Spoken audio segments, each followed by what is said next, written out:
ಭಂಡಾರಿಯವರಿಂದ ಮತ್ತೊಂದು ಬಲವಾದ ಮನವಿ. ಬಹುಶಃ ಮೂರನೇ ಅಂಪೈರ್ನ ಮೊರೆ ಹೋಗ್ತಾ ಇದ್ದಾರೆ. ಕಾದ್ ನೋಡೋಣ. ನಿರೂಪರ್ ಅವರ ವಿಕೆಟ್ ಸಹ ಬಹುಶಃ ಇದೇನಾದರೂ ಔಟ್ ಆದರೆ RR ನಗರಕ್ಕೆ ಭಾರಿ ಹೊಡೆತ. ಈಗಾಗಲೇ 2 ವಿಕೆಟ್ಗಳನ್ನ ತಗೊಂಡಿದ್ದಾರೆ ನಿರೂಪ್ ಭಂಡಾರಿಯವರು.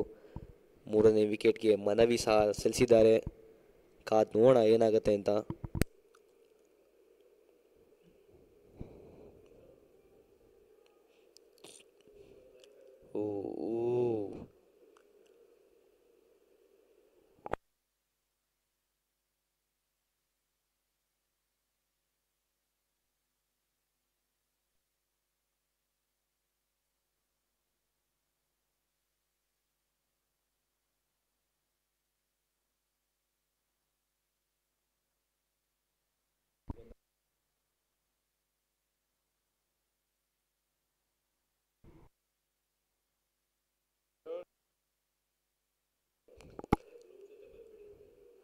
ಕಾದ್ ನೋಡೋಣ ಈ ಬಾರಿ ಏನಾಗುತ್ತೆ ಅಂತ. ಬಹುಶಃ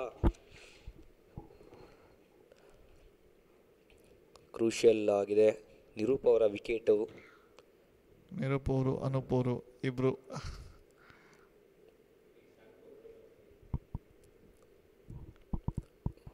ಮತ್ತೆ ಪದೇ ಪದೇ ಆ ವಿಕೆಟ್ನ ನೋಡ್ತಾ ಇದ್ದಾರೆ ಅಂದರೆ ಬಹುಶಃ ಕ್ರೂಷಿಯಲ್ ಅಂತಾನೆ ಅರ್ಥ. ಭಾರಿ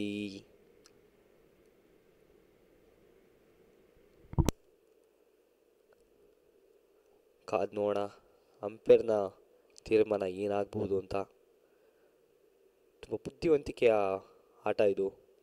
ಬೌಲಿಂಗ್ ಮಾಡಿ ನೆಕ್ಸ್ಟ್ ಸೆಕೆಂಡೇ ಬ್ಯಾಟ್ಸ್ಮನ್ ಹಿಟ್ ಆಗಿದ್ದಾರೆ. ಅದನ್ನು ಕ್ಲೀನಾಗಿ ವಿಕೆಟ್ ಟಚ್ ಮಾಡಿ ಒಂದು ಮನವಿನ ಸಲ್ಲಿಸಿರೋದು ಅನೂಪ್ ಭಂಡಾರಿಯವರು. ನೀವು ಇಲ್ಲಿ ಕಾಣಬಹುದು ಎಷ್ಟು ಆ್ಯಕ್ಟಿವ್ ಆಗಿದ್ದಾರೆ, ಎಷ್ಟು ಕ್ವಿಕ್ಕಾಗಿ ಅದನ್ನ ತಗೊಂಡ್ರು.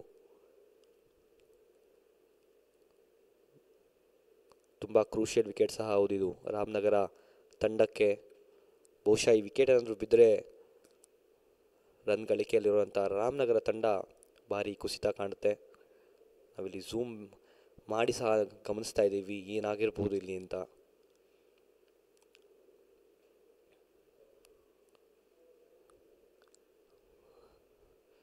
ನಾಟ್ಔಟ್ ಆಗುವ ನಿರೀಕ್ಷೆ ಇದೆ.